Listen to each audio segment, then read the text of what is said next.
انشاءاللہ عزیز اس مختصر سے وقت میں میں آپ تمام کے سامنے آج ایک سورہ کی تفسیر رکھنے کی کوشش کروں گا جو کہ قرآن کا ایک نمبر کا سورہ بھی ہے اور اپنے آپ میں بڑی ہی اہمیت کا یہ سورہ حامل ہے کہ اسے سورۃ الفاتحہ کہا جاتا ہے اور یہ اس کا سب سے مشہور اور معروف نام ہے۔ تو آج میں آپ تمام کے سامنے مختصر کچھ باتیں سورۃ الفاتحہ کے تعلق سے رکھنے کی انشاءاللہ عزیز کوشش کروں گا۔ تو آئیے سب سے پہلے سورۃ الفاتحہ کے تعلق سے، اس کے نام کے تعلق سے چند باتیں ہم دیکھتے ہیں، جس میں سے یہ سب سے مشہور اور معروف جو سورہ فاتحہ کا نام ہے وہ فاتحہ ہے۔ اسے فاتحہ اس لیے کہا جاتا ہے کہ اس سے قرآن کھلتا ہے، اس سے یہ سورہ شروع ہوتا ہے، یاد رکھیے۔ ویسے سورت کے کئی نام ہیں اور کئی فضائل احادیث کے اندر آتے ہیں اور خود قرآن نے بھی اس کے تعلق سے بیان کیا، اس کے فضائل کو بیان کیا، یاد رکھیے۔ تو یہ سورت اپنے آپ پہ بڑی اہمیت کی حامل ہے، نہ صرف حدیث میں اس کی فضیلت آتی ہے بلکہ نبی اکرم صلی اللہ علیہ وسلم کی حدیث کے علاوہ قرآن کے اندر بھی اللہ رب العزت نے اپنی اس ایک سورت کی فضیلت کو بیان کیا ہے۔ تو اس کا سب سے مشہور اور معروف نام وہ فاتحہ ہے۔ فاتحہ کا معنی ہوتا ہے کھولنا، اسی سے لفظ افتتاح یا فتح آتا ہے، مطلب لوگوں کو داخلے کا موقع ملا، شروعات ہوئی، یا پھر افتتاح کسی چیز کی اوپننگ کو عام زبان میں کہا جاتا ہے۔ تو چونکہ قرآن اس سے شروع ہوتا ہے اسی لیے اس کو فاتحۃ الکتاب بھی کہتے ہیں، قرآن کو شروع کرنے والی سورت، یا قرآن کو کھولتے ہی سب سے پہلی جس سورت پہ انسان کی نظر پڑتی ہے وہ سورۃ الفاتحہ ہے۔ تو یہ اس کا سب سے مشہور اور معروف نام ہے سورۃ الفاتحہ، اور میں سمجھتا ہوں اس سے بہت ساری چیزیں لوگ فاتحہ کے تعلق سے بہت ساری چیزیں ہم دیکھتے ہیں سماج میں ہوتی ہیں۔ بہرحال انشاءاللہ موقع ملا تو آگے اس کے تعلق سے رکھیں۔ تو سورۃ الفاتحہ کا سب سے مشہور اور معروف نام خود فاتحہ ہے، اس لیے کہ قرآن اس سے شروع ہوتا ہے۔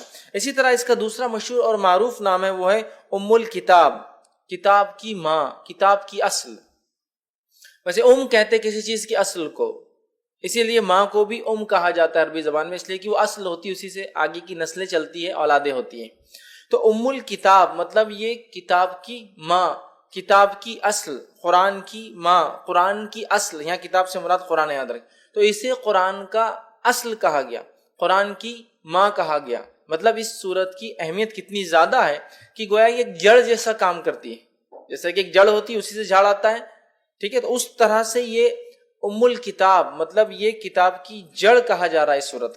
اسی طرح سورۃ الفاتحہ کا ایک مشہور اور معروف نام ہے ام القرآن، قرآن کی ماں، قرآن کی جڑ۔ مطلب اندازہ لگائیے یہ سورت کتنی زیادہ اہمیت کی حامل ہے کہ اس کو قرآن کی جڑ کہا گیا، قرآن کی ماں کہا گیا۔ اس سے میں سمجھتا ہوں اس کی ہمیں پتہ چلتی ہے، اور نبی اکرم صلی اللہ علیہ وسلم نے جو جامع ترمذی کی روایت ہے اس میں فرمایا، کہا کہ یہی ام الکتاب ہے سورۃ الفاتحہ، یہی ام القرآن ہے سورۃ الفاتحہ، اور یہ قرآن عظیم ہے سورۃ الفاتحہ۔ تو اس حدیث کے اندر تین نام آ رہے، ایک ام الکتاب اور ایک ام القرآن، کتاب کی ماں، کتاب کی جڑ، اور کتاب بھی یاد رکھیے قرآن کا ایک نام ہے۔ دوسرا کہا جا رہا ہے حدیث کے اندر کہ ام القرآن، قرآن کی ماں، مطلب قرآن ہم سمجھتے ہیں اس کی اہمیت کیا، تو قرآن کی اصل کہا جا رہا ہے سورہ فاتحہ، مطلب قرآن کی جڑ کہا جا رہا ہے، قرآن کی اصل کہا جا رہا ہے سورۃ الفاتحہ کو۔ اور میں سمجھتا ہوں یہی اس کی فضیلت، اس کی اہمیت جاننے کے لیے کافی ہے کہ اس کو قرآن کی اصل کہا جا رہا ہے۔ اسی طرح چوتھا اس کا مشہور و معروف نام ہے وہ ہے قرآن عظیم، قرآن عظیم، یاد رکھیے قرآن عظیم مطلب بڑا قرآن۔ تو سورۃ الفاتحہ جو کہ ایک سورت ہے قرآن کی اور مختصر سی سورت ہے، 7 آیتوں پر مبنی ہے، اسے قرآن عظیم کہا جا رہا ہے۔ قرآن عظیم دیکھیے آپ، قرآن عظیم مطلب بڑا قرآن، گریٹر قرآن کہا جا رہا ہے۔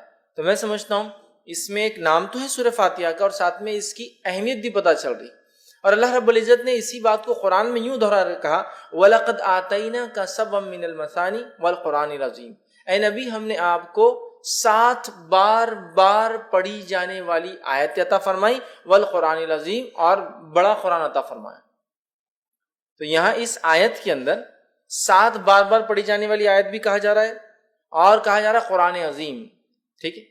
قرآن عظیم مطلب سورۃ الفاتحہ یہ بڑی عظمت والی سورت ہے، یہ بڑی اہمیت والی سورت ہے کہ اسے ام الکتاب کہا گیا، ام القرآن کہا گیا، قرآن عظیم کہا گیا، بڑا قرآن کہا جا رہا ہے۔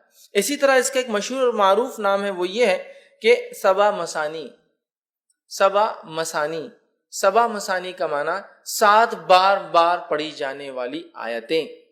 تو سبا مسانی بھی اسے کہا جاتا ہے اس لیے کہ اس کو بار بار ہم پڑھتے ہیں، ہر نماز میں ہم پڑھتے ہیں، نماز چاہے کسی قسم کی ہو سورۃ فاتحہ اس کے اندر شامل ہے۔ آپ سفر میں پڑھ رہے ہو سورہ فاتحہ شامل ہے، آپ خسر کر رہے ہو سورہ فاتحہ شامل ہے، آپ جنگ کے میدان میں صلاۃ الخوف مطلب خوف کی حالت میں پڑھ رہے ہو تو بھی سورہ فاتحہ شامل ہے، مطلب کوئی بھی نہ ہو، چاہے آپ نفل پڑھ رہے ہو تو بھی سورہ فاتحہ ہے، چاہے آپ فرض پڑھ رہے ہو تو بھی سورہ فاتحہ ہے، موقعہ پڑھ رہے ہو تو بھی سورہ فاتحہ، تہجد پڑھ رہے تو بھی سورہ فاتحہ، کوئی بھی نماز ہو، ٹھیک، اور بار بار پڑھی جاتی ہے، ریپیٹیٹنگ جس کو کہیں گے، بار بار پڑھی جانے والی 7 آیتیں۔ تو سبا مسانی بھی اس سورت کو کہا جاتا ہے، سورۃ الفاتحہ کو یاد رکھیں، سبا مسانی۔ اور اسی بات کو اللہ رب العزت نے قرآن میں بیان کیا، جو کہ سورہ نمبر 15 آیت میں 87 میں اللہ نے بیان کیا، وَلَقَدْ آتَيْنَاكَ سَبْعًا مِنَ الْمَثَانِِ، اے نبی ہم نے آپ کو 7 بار بار پڑھی جانے والی آیتیں دی، والقرآن العظیم، اور آپ کو بڑا قرآن عطا کیا، مطلب سورۃ الفاتحہ دی۔ تو سورہ فاتحہ کی فضیلت نہ صرف احادیث میں آتی ہے بلکہ سورۃ الفاتحہ کی فضیلت قرآن کے اندر بھی موجود ہے کہ اس کو 7 بار بار پڑھی جانے والی آیت کے طور پر بیان کیا گیا تھا۔ تو اس سورت کی یاد رکھی، بڑی فضیلت ہے، بڑی اہمیت ہے، اس کے نام خود بتا رہے کہ اس کے کتنے فضائل ہیں، اور نام جو دیے گئے اس کی وجوہات بتا رہی ہے کتنی عظیم یہ سورت ہے۔ تو سبا مسانی 7 بار بار پڑھی جانے والی آیتیں مطلب سورۃ الفاتحہ۔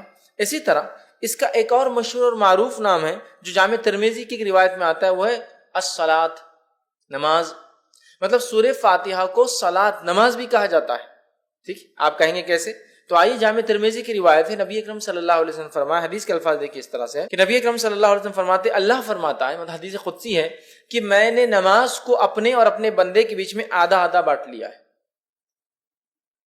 میں نے نماز کو اپنے اور اپنے بندے کے بیچ میں بانٹ لیا ہے، تقسیم کر دیا ہے، ٹھیک ہے۔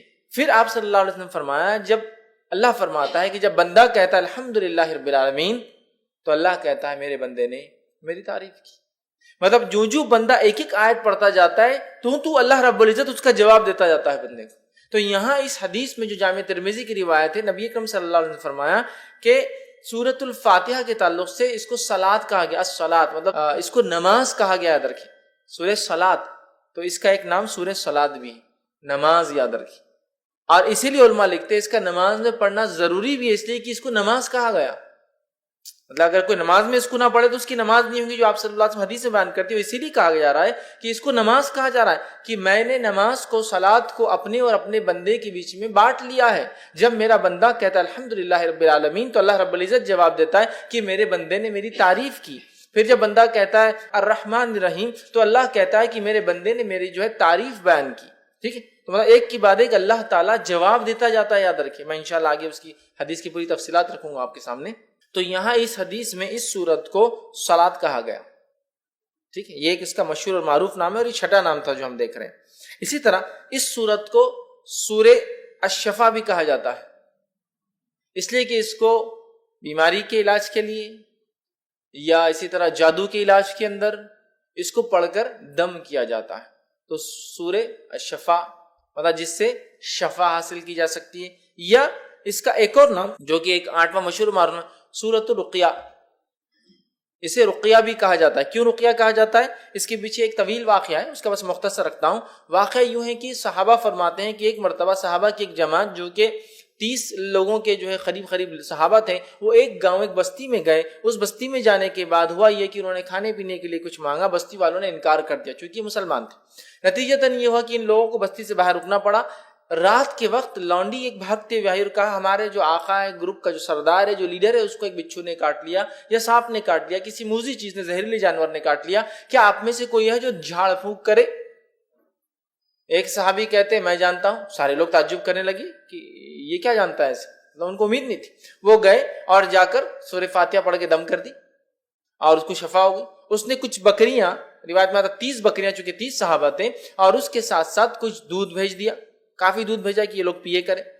تو لوگوں نے کہا ٹھیک ہے، بکریوں کا معاملہ ابھی ہم طے نہیں کرتے، جب مدینہ جائیں گے تو نبی اکرم صلی اللہ علیہ وسلم سے حالات بیان کریں گے، کیا ہوا کیسے ہوا، پھر دیکھا جائے گا اس کا مسئلہ۔ نبی اکرم صلی اللہ علیہ وسلم سے جب بات بیان کی، آپ نے ان صحابی کو بلایا، کہا ادھر آؤ۔ وہ صحابی آئے تو کہا تمہیں کیسے پتا سورہ فاتحہ رقیہ ہے؟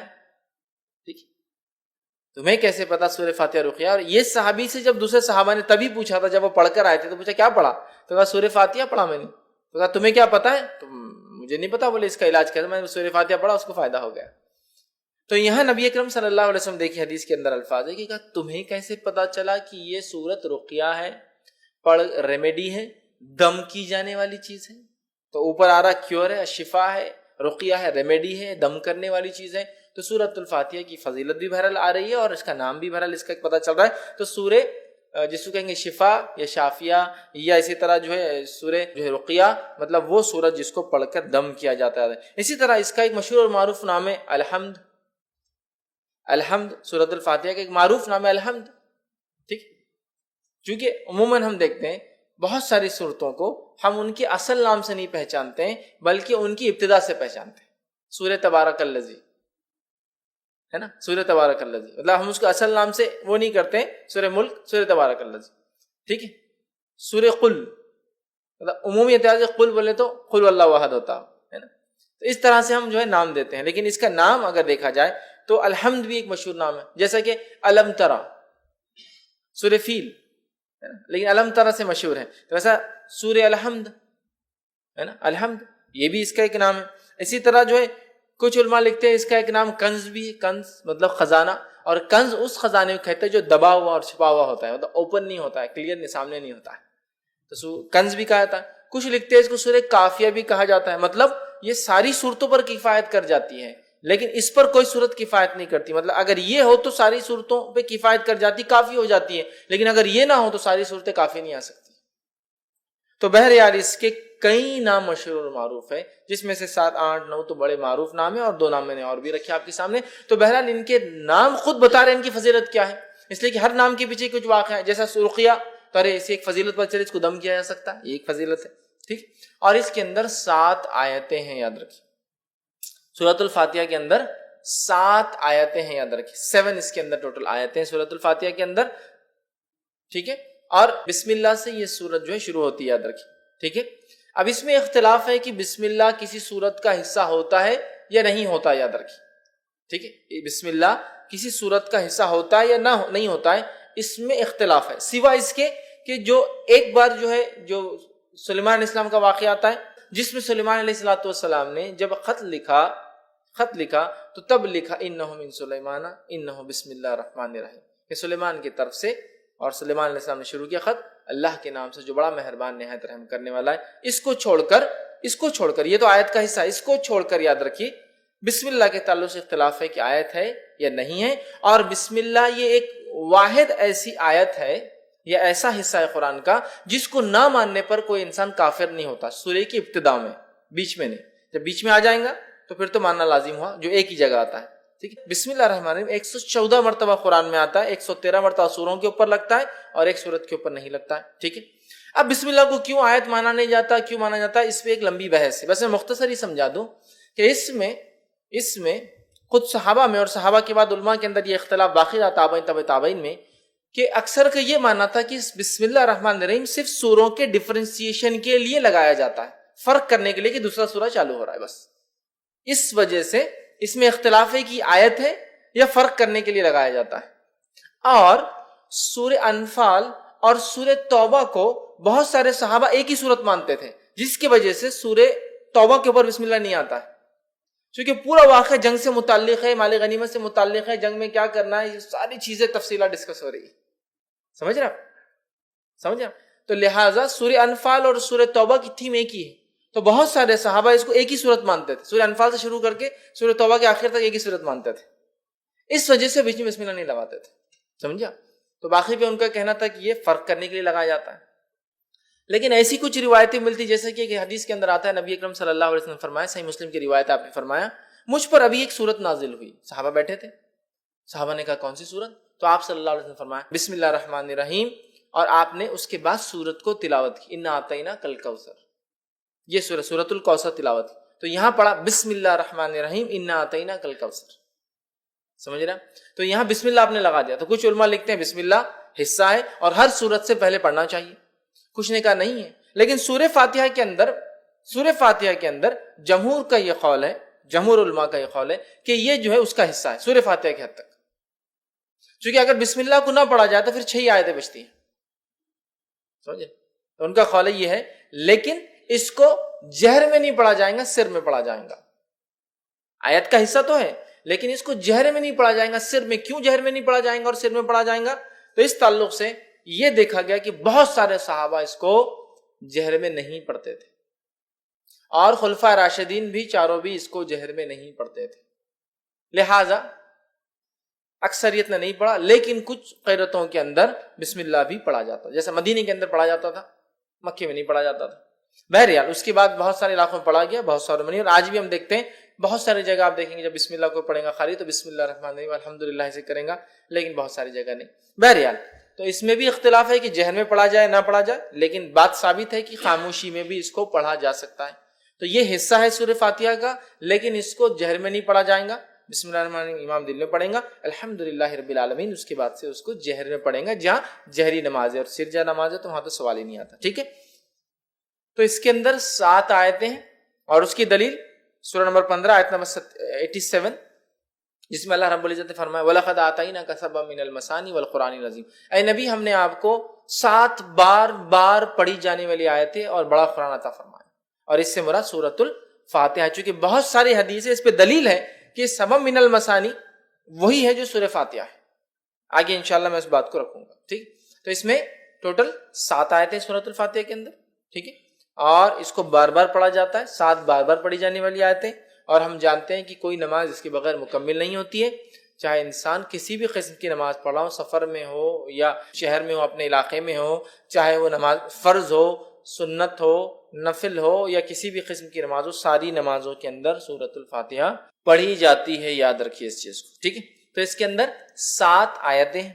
اسی طرح اس کی فضیلت میں جو بات آتی وہ یہ ہے کہ مسند احمد کی روایت ہے، نبی اکرم صلی اللہ علیہ وسلم کے تعلق سے ایک واقعہ یوں آتا ہے کہ ایک صحابی فرماتے، ابو سعید معلّہ رضی اللہ عنہ فرماتے ہیں کہ میں نماز پڑھ رہا تھا، رسول اللہ صلی اللہ علیہ وسلم نے مجھے کہا کہ میرے پاس آؤ، لیکن میں نماز میں تھا. میں نے نماز کو مکمل کیا، نماز مکمل کر کے نبی اکرم صلی اللہ علیہ وسلم خدمت میں حاضر ہوا، آپ کو سلام کیا. تب نبی اکرم صلی اللہ علیہ وسلم پوچھا جب میں نے تمہیں پہلے آواز دی تھی تم نے جواب کیوں نہیں دیا؟ تو انہوں نے کہا اللہ کے رسول صلی اللہ علیہ وسلم میں نماز کی حالت میں تھا، نماز پڑھ رہا تھا. تو کہا کیا تم نے اللہ کا یہ احکام نہیں سنا کہ جب رسول اللہ صلی اللہ علیہ وسلم تمہیں اس چیز کی طرف بلائے جو تمہیں زندگی دیتی ہے، ٹھیک ہے، تو تم اس آواز کو جو ہے جواب دو، واپس آؤ. تو کہ اللہ کے رسول صلی اللہ علیہ وسلم میں اس کو نہیں جانتا تھا، میں انشاءاللہ اگلی بار ضرور کروں گا. مطلب نبی اکرم صلی اللہ علیہ وسلم اگر کوئی شخص نماز بھی پڑھ رہا ہوتا اور آپ آواز دیتے تو اس شخص کو آپ کی آواز پر آپ کے پاس حاضر ہونا یا موجود ہونا ضروری تھا. یاد رکھیے، نماز توڑ کر یہ بات آ رہی کہ تم کیوں نہیں آتے؟ کہا میں نماز پڑھتا ہوں. کہا نماز پڑھتے کیا تم نے یہ نہیں سنا اللہ کا حکم؟ ٹھیک، تو کہا میں اب آئندہ اس بات کو یاد رکھوں گا. تو کہا میں تمہیں اس مسجد سے نکلنے سے پہلے جو ہے قرآن کی سب سے بڑی سورت سکھاؤں گا. اس مسجد سے نکلنے سے پہلے قرآن کی سب سے بڑی سورت سکھاؤں گا. اور آپ صلی اللہ علیہ وسلم بات کرتے کرتے آگے جا رہے تھے، اور صحابی کہنے لگے مجھے ڈر لگنے لگا کہ اللہ کے رسول صلی اللہ علیہ وسلم مسجد سے باہر نکل جائیں گے اور میرے کو سورت تو نہیں سکھائی سب سے بڑی.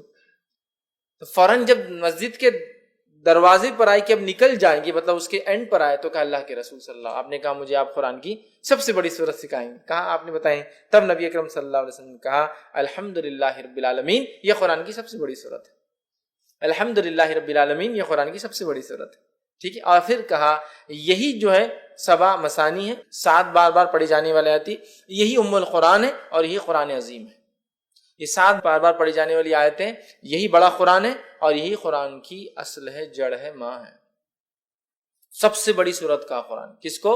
سورۃ الفاتحہ کو. اس کا نمبر 1 ہونا خود اپنے آپ میں دلیل ہے کہ اس کی کتنی اہمیت ہے سورۃ الفاتحہ کی. آئیے دوسرا واقعہ لیتے ہیں. یہ جامع ترمذی کی روایت ہے. ابی بن کعب رضی اللہ عنہ جو ہے نماز پڑھ رہے تھے، نبی اکرم صلی اللہ علیہ وسلم نے آواز دی تو انہوں نے جواب نہیں دیا چونکہ نماز پڑھ رہے تھے. نبی اکرم صلی اللہ علیہ وسلم دوسری بار آواز دی تو انہوں نے جلدی نماز پڑھنا شروع، اسپیڈلی ایک دم تیزی سے، اور جلدی سے سلام پھیرا، نماز جلدی پڑھ کر اور گئے اور سلام کیا اور کہا اللہ کے رسول صلی اللہ علیہ وسلم میں نماز پڑھا. تو کہا جب میں نے تمہیں آواز دی تو تم نے مجھے جواب کیوں نہیں دیا، آئی کیوں نہیں؟ تو کہا اللہ کے رسول صلی اللہ علیہ وسلم میں نماز میں تھا. تو کہا تم نے کیا اللہ کا یہ احکام نہیں سنا کہ جب اللہ کے رسول تمہیں اس چیز کی طرف بلائے جو تمہیں زندگی دیتی ہے، یہ آیت نہیں سنی؟ تو کہا سنی. تو کہا انشاءاللہ میں آئندہ یاد رکھوں گا اور آپ کی آواز آتے ہی میں آ جاؤں گا. ٹھیک. پھر اس کے بعد نبی اکرم صلی اللہ علیہ وسلم نے ان سے کہا کہ میں تمہیں ایک ایسی صورت سکھاؤں گا آج مسجد سے نکلنے سے پہلے جو صورت اس سے پہلے نہ توریت میں نازل ہوئی، نہ زبور میں نازل ہوئی، نہ انجیل میں نازل ہوئی، نہ فرقان میں نازل ہوئی۔ 4 کتابوں کے نام لیا، نہ فرقان میں نازل۔ تو یہ بڑے خوش ہو گئے، کہا بالکل سکھائیے۔ نبی اکرم صلی اللہ علیہ وسلم ان سے ہاتھ ملائے ہوئے تھے، ہاتھ میں ہاتھ، اور نبی اکرم صلی اللہ علیہ وسلم ان کے ساتھ ساتھ چل رہے تھے، ہاتھ میں ہاتھ تھا اور دونوں چل رہے تھے۔ اور آپ صلی اللہ علیہ وسلم فرمایا تھا مسجد سے نکلنے سے پہلے تم کو میں جو ہے ایک ایسی صورت سکھاؤں گا جو نہ توریت میں نازل ہوئی، نہ زبور میں، نہ انجیل میں، نہ فرقان میں۔ ابی بن کعب رضی اللہ عنہ فرمانے لگے کہ مجھے اب ڈر تھا کہ اللہ کے رسول صلی اللہ علیہ وسلم مسجد سے باہر نکل جائیں گے اور مجھے بھی سکھائی نہیں وہ صورت۔ تو میں نے کہا اللہ کے رسول ہم مسجد سے بس باہر نکل رہے ہیں، اس صورت آپ نے نہیں سکھائی۔ تب نبی اکرم صلی اللہ علیہ وسلم نے ان کو فرما کہا قسم ہے اس ذات کی جس کے ہاتھ میں میری جان ہے، وہ سورۃ الفاتحہ الحمدللہ رب العالمین۔ سورۃ الفاتحہ یہ وہ سورت ہے قرآن کی جو اس سے پہلے نہ توریت میں نازل ہوئی، نہ زبور میں نازل ہوئی، نہ انجیل میں نازل ہوئی، اور نہ ہی فرقان میں آپ نے کہا، قرآن میں اب ہو گئی ہے، اس سے پہلے کبھی نازل نہیں ہوئی تھی۔ ایک روایت میں اس طرح کے الفاظ آتے ہیں کہ ایک آواز نبی اکرم صلی اللہ علیہ وسلم نے ایک مرتبہ سنی، جبرائیل علیہ السلام سے پوچھا یہ آواز کیسی تھی؟ تو کہا آج جنت کا ایک ایسا دروازہ کھولا گیا، آج آسمان کا ایک ایسا دروازہ کھولا گیا جو اس سے پہلے کبھی نہیں کھولا گیا تھا، اور فرشتے سورۃ الفاتحہ لے کر آئے، مطلب اسپیشل آئی، اسپیشل فرشتے آئے، اسپیشل ہوئی ساری چیزیں، سمجھے، جو دروازہ اس سے پہلے کبھی نہیں کھلا۔ تو سورۃ الفاتحہ ایک ایسی سورت ہے جو اس سے پہلے کسی امت کو نہیں دی گئی، یہ اس کی فضیلت ہے، کسی امت کو نہیں دی گئی، یہ سب سے بڑی سورت ہے قرآن کی، کسی امت کو، کسی قوم کو، کسی نبی کو، کسی کو یہ سورت نہیں دی گئی، سورۃ الفاتحہ، ٹھیک۔ اسی طرح اس کے فضائل کے اندر ایک فضیلت یہ آتی ہے کہ نبی اکرم صلی اللہ علیہ وسلم نے 3 مرتبہ، صحیح مسلم کی روایت، 3 مرتبہ کہا اور فرمایا 3 مرتبہ کہا، الفاظ یہ تھے آپ نے کہ جس نے نماز پڑھی اور سورہ فاتحہ نہیں پڑھی اس کی نماز مکمل نہیں، 3 مرتبہ دہرایا۔ جس نے نماز پڑھی اور اس میں سورہ فاتحہ نہ پڑھی اس کی نماز مکمل نہیں، 3 مرتبہ آپ نے دہرایا۔ ابو ہریرہ رضی اللہ عنہ جو اس حدیث کو روایت کر رہے تھے، لوگوں نے کہا کہ ابو ہریرہ امام کے ساتھ بھی؟ تو کہا امام کے ساتھ بھی، جب امام کے ساتھ ہو تو اپنے جی میں پڑھ لیا کرو، جب امام ہو خیرت کر رہا ہو تب، تو کہا اپنے جی میں پڑھ لیا کرو، دل میں پڑھ لیا کرو پھر، لیکن تب بھی پڑھنا ہے تم، ٹھیک ہے۔ اس کے بعد جو ہے ابو ہریرہ رضی اللہ عنہ فرمایا اس صورت کو اتنی اہمیت اس لیے دی جا رہی ہے کہ میں نے اللہ کے رسول صلی اللہ علیہ وسلم کہتے ہوئے سنا کہ اللہ نے نماز کو اپنے اور اپنے بندے کے بیچ میں بانٹ لیا ہے، کہ میں نے نماز کو، اللہ فرما رہا ہے، اپنے اور اپنے بندے کے بیچ میں بانٹ لیا ہے۔ اور پھر الفاظ ہیں جب بندہ کہتا ہے الحمدللہ رب العالمین تو اللہ جواب دیتا ہے بندے نے میری جو ہے تعریف کی ہے۔ پھر جب بندہ کہتا ہے الحمدللہ رب العالمین الرحمن الرحیم، کہ بڑا مہربان نہایت رحم والا، یہ الفاظ ادا کرتا ہے تو اللہ تعالیٰ جواب دیتا ہے میرے بندے نے میری حمد بیان کی، ٹھیک۔ اس کے بعد جب بندہ کہتا ہے مالک یوم الدین تو اللہ کہتا ہے میرے بندے نے میری حمد بیان کی، ٹھیک ہے۔ اس کے بعد جب بندہ کہتا ہے ایاک نعبد و ایاک نستعین تو اللہ کہتا ہے یہ میرے اور میرے بندے کے بیچ میں ہے، جو میرا بندہ مانگے گا میں اس کو وہ دوں گا، یہ میرے اور میرے بندے کے بیچ میں ہے، یہ میرے اور میرے بندے کے بیچ میں ہے۔ اسی لیے علماء لکھتے ہیں کہ سورۃ الفاتحہ کو 3 حصوں میں تقسیم کیا جا سکتا ہے۔ پہلا اللہ کی حمد و ثنا تعریف، بسم اللہ الرحمن الرحیم الحمدللہ رب العالمین الرحمن الرحیم مالک یوم الدین، تعریف، ٹھیک۔ اس کے بعد یہ آیت ایاک نعبد و ایاک نستعین، تو پہلی 4 آیتیں اللہ کی تعریف، 5ویں آیتیں اللہ اور بندے کے بیچ میں آدھا ہے، حدیث کے الفاظ بھی یہ میرے بندے اور میرے بیچ میں ہیں اور میرے بندے نے جو مانگا میں اسے دوں گا، بیچ میں۔ تو علماء لکھتے ہیں بیچ میں، مطلب اس میں دونوں باتیں، اے اللہ ہم تیری ہی عبادت کرتے ہیں اور تجھی سے مدد طلب کرتے ہیں۔ آدھی آیت اللہ کے لیے، آدھی بندے کے لیے ہوئی، اپنا تیری عبادت کرتے تجھے سے مدد طلب کرتے ہیں، ٹھیک۔ اہدنا الصراط المستقیم صراط الذین انعمت علیہم غیر المغضوب علیہم ولا الضالین، یہ پورا بندہ دعا کر رہا ہے۔ تو پہلی 4 آیتیں اللہ کی تعریف، 5ویں آیتیں بندے اور اللہ کے بیچ میں، اور باقی کی 2 آیتیں بندے نے اپنی دعا کی۔ 3 حصوں میں تقسیم کرتے ہیں، اللہ کی حمد و ثنا، اللہ اور بندے کے بیچ، اور بندے نے اپنی دعا کی، ٹھیک۔ تو یہاں اللہ کہتا ہے یہ میرے اور میرے بندے کے بیچ میں ہے، میرے بندے کو وہ دوں گا جو اس نے خواہش کی ہے، جو اس نے مانگا ہے۔ پھر جب بندہ کہتا ہے اہدنا الصراط المستقیم صراط الذین انعمت علیہم غیر المغضوب علیہم ولا الضالین، تو اللہ کہتا ہے یہ میرے اور میرے بندے کے بیچ میں ہے، میرے بندے کو میں وہ دوں گا جو اس نے مجھ سے مانگا ہے۔ مطلب جو دعا ہم نے کی، اے اللہ ہم تجھی سے مدد طلب کرتے ہیں، اہدنا الصراط المستقیم، ہمیں سیدھا راستہ دکھا، صراط الذین انعمت علیہم، ان لوگوں کا راستہ دکھا جس پہ تیرا انعام ہوا، غیر المغضوب، ان لوگوں کے راستے پہ مت چلا جن پر تیرا غضب ہوا، ولا الضالین، اور ان کے راستے پہ نہ چلا جو اپنی راہ سے بھٹک گئے۔ آمین ہم کہتے ہیں تو بندہ، اللہ کہتا ہے میرے بندے نے جو مانگا میں اسے دوں گا، ٹھیک ہے، تو اسی لیے اس کا پڑھنا ابو ہریرہ رضی اللہ عنہ فرماتے ضروری ہے نماز میں. کیوں کہ نماز کہا گیا کہ اللہ نے نماز کو اپنے اور اپنے بندے کے بیچ میں آدھا آدھا بانٹ لیا ہے، یاد رکھیں. ٹھیک ہے، اسی طرح دیکھتے ہیں ہم کہ سورۃ الفاتحہ کی ایک فضیلت جو ہم دیکھ چکے، صحیح مسلم کی روایت ہے کہ یہ رقیہ ہے، اس کو دم کیا جا سکتا ہے نا، اس میں شفا ہے، جیسا کہ جادو ہو جائے، ٹھیک ہے، تو اس کو پڑھا جا سکتا ہے. ٹھیک ہے، تو اس کے علاج ہے، مطلب ایک قسم کا، یا زہریلا جانور کاٹ لے تب اس کو دم کیا جا سکتا ہے، یاد رکھیے. تو یہ بھی اس کی فضیلت ہے. ویسے اس سورت کی کئی فضیلتیں احادیث کے اندر آتی ہے، اور اس کے فضائل پر، اس کی اہمیت پر، اس کے معنی اور مفہوم کو ایکسپلین کرنے میں لوگوں نے جلدیں لکھ دی، یاد رکھیں جلدیں لکھ دی. جیسا کہ مشہور اور معروف جو مولانا ابوالکلام آزاد کی ایک مشہور کتاب ہے سورۃ الفاتحہ کی، انہوں نے تفسیر کی. میں سمجھتا ہوں 200-250 پیجز کی صرف ان 7 آیتوں کی تفسیر انہوں نے اس کے اندر کی.